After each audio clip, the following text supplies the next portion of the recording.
Warning! This video is a spoiler-containing review of the Squid Game series.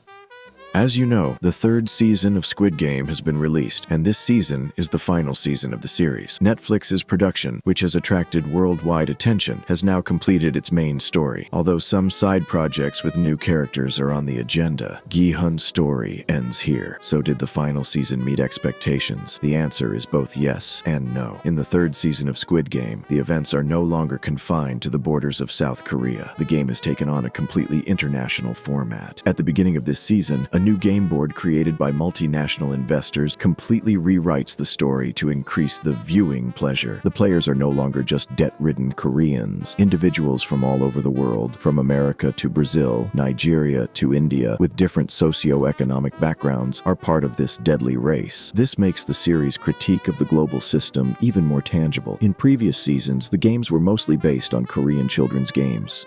In this season, every game is based on universally accepted psychological concepts and cultural symbols. For example, in Episode 2's Mirror Room, there was a mechanism where players had to kill themselves, not the person in front of them. The plot was all about self-questioning and individual guilt. When players realize that their biggest enemy is themselves, they collapse. Also, in the game Divide and Conquer, the concept of loyalty and trust is destroyed when randomly generated teams suddenly become enemies. Players are now forced to make inhumane decisions not only to win, but also to survive. While the audience tries to understand the logic of these games, they also question themselves with the question, what would I do? Also, for the first time this season, we see that the managers are also fighting a war among themselves. Apart from the VIPs who watch the game as spectators, power struggles are not only between the players, now there are meetings between the playmakers. This layer, the allegorical structure of the series, adds another step of depth. In other words, not only the lower class, but also the upper class is rotten within itself. One of the worst parts of Squid Game's final season was that Gi-hun was not just a player this time, but an internal threat who wanted to destroy the game. Gi-hun, who turned into a red-lighting, angry, and confrontational figure at the end of Season 2, emerges as a deliberate, cool, and calm person in Season 3. But this transformation is only on the surface. Inside, he is torn apart by his vivid conscience, regret, and dreams for his daughter. This time, Gi-hun is not a player. He joins for a purpose, to destroy the system cell. However, this is where the strongest part of the series comes together. The system is so deep, layered, and manipulative that no matter how smart Gi-hun is, he can't help but feel like a player again. Especially in Episode 5, Gi-hun's mental breakdowns in the Dreamcatcher game, which is based on a trauma from his childhood, are one of the deepest fragmentations of the character. The perspectives of the new characters also paint a different portrait this season. Naomi initially seems like the classic smart woman with an unknown past archetype, but due to the economic exploitation she is subjected to and the family's sense of guilt, she gradually becomes a more insane and fragile character in the later episodes. Her confrontation with Gi-hun in the finale is perhaps one of the most powerful dramatic moments of the season. On the other hand, the character of Gi-hun serves more of a reflection function. He is someone who carries the legacy of Ali's character from the first season, pure, helpful, but crushed under the weight of the system. However, this time, the story is about him slowly being drawn into darkness. The gradual blurring of Jae-hwan's moral line is proof that no innocence can exist for long in the Squid Game universe. Another obscure character who has attracted attention in this season now has to struggle not only to survive, but also to restart himself. Gi-hun's battle in the world to break the game, Naomi's journeys to forgive herself, or Jae-hwan's torn between conscience and survival. All of them clearly reflect the cruel truth of the system to outsiders. Everyone is being fooled by this game. Some are life, some are madness. Squid Game Season 3 leaves the previous seasons behind not only with its story, but also with its cinematographic success. The production team clearly aimed to offer a cinematic experience in this season, and largely succeeded. Each game is not only dangerous, but also has an eye-catching and disturbing visual. Especially the final game location called White Area disrupts the viewer with its simplicity. While we are used to the colorful, childish game intensity of the first seasons, this season's finale takes place in a center. It is as if there is no longer a physical world inside the players' own minds. The idea is that the game is nearing its end. The outside world begins to disappear, and the players are only faced with their own selves. The cinematography is quite successful successful in reflecting the psychological states of the characters with light and shadow plays. The camera frame changes in Naomi's panic moments and makes the audience hold their breath. In the scenes where Gi-hun is alone, there is almost no use of light, only silhouettes are depicted. These visual choices were like a journey taking place inside the characters. The sound design has also reached a different level this season. In some games in particular, the music is completely disabled and only the actors' breathing, footsteps, and eye sounds are heard. Silence is a great tool for tension this season. It's as if the series is shouting without saying anything. Death doesn't make a sound here, it's just felt. The musical selection is remarkable. The classic music pieces we remember from the first seasons return, but this time in slowed down, muffled versions. Cheerful tunes like Blue Danube are cleaned up again in a horror movie atmosphere. This disturbs the audience's sense of being somewhere. It makes you think, I've heard this before, but why am I shivering now? And of course the costume design. The masks and outfits of the VIP characters are much more symbolic this season. Now they are not just animal figures, but real figures and masks, decorated with religious symbols. It seems that those who hold this power believe that they are not only rich, but also have a divine status. The game is no longer entertainment. It has become a fantasy of divinity. As a result, the technical quality in Season 3, the brutality of the harshness, makes the world much more impressive. The visual and atmosphere are not only public, but also take on a direct narrative role. The audience feels the character's loneliness not only from the dialogues, but also from the extinguishing of the light, its continuation, the echo of silence. Squid Game has closed not only a story, but also the spirit of an era with its third season. Gi-hun's story is over, but his ruthless brutality, confrontations, and sacrifices continue to be left behind. The series has gone down in history not only with its survival games, but also with the questions it poses to us, its dilemmas, and its mirror made up of human content. The game is over now, but its impact will not be easily erased. If you like this analysis, don't forget to like the video, share the most amazing scene for you in the comments, and subscribe for more content. Squid Game is over, but there is still much to talk about. It has been selected in the next video.